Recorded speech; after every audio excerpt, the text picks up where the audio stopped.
అది లేదు.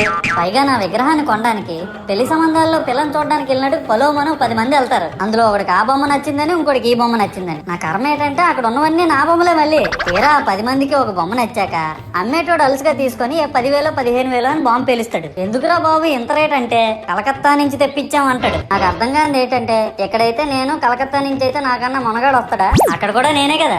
ఇలా నన్ను బజార్లో పెట్టి బేరం ఆడి నా మొహానికి ముసుగేసి వ్యాన్ ఎక్కిస్తారు. ఆ వ్యాన్ డ్రైవర్ గాడు నేను ఉన్నానని కూడా చూడకుండా ఏదో ఆలోచించుకుంటూ డ్రైవ్ చేస్తా గతకల్లో గబ్బి గుబ్బి అని తించేసి నా కాల్లో చెయ్యి ఇరగొట్టేస్తాడు. ఈ విషయం చందాలు ఇచ్చిన చిన్నోళ్ళకి తెలిస్తే మళ్ళీ ఇరిగిపోయిన బొమ్మ పెట్టకూడదని ఏ బొమ్మ రాసి కవర్ చేసేస్తాడు. సరేలే జరిగిందేదో జరిగింది, నా భక్తులే కదా కూల్ బ్రో అని చిల్లయ్యే లోపు నన్ను పందిర్లో పెట్టి ముసుగు తీసి నాకన్నా పొడుగున్నే సౌండ్ బాక్సులు 2 నా చెవులు పక్కన పెట్టి డీజే గణేష్ బ్రో అని చెప్పి నా పాటలను కూనీ చేస్తారు. సరేలే పిల్లలు కదా ఇప్పుడు కాకపోతే ఎప్పుడు ఎంజాయ్ చేస్తారు, కాసేపట్లో పూజ స్టార్ట్ చేస్తారని వెయిట్ చేస్తా ఉంటే ఆ 5 రూపాయల వ్రతకల్పన బుక్ చూస్తే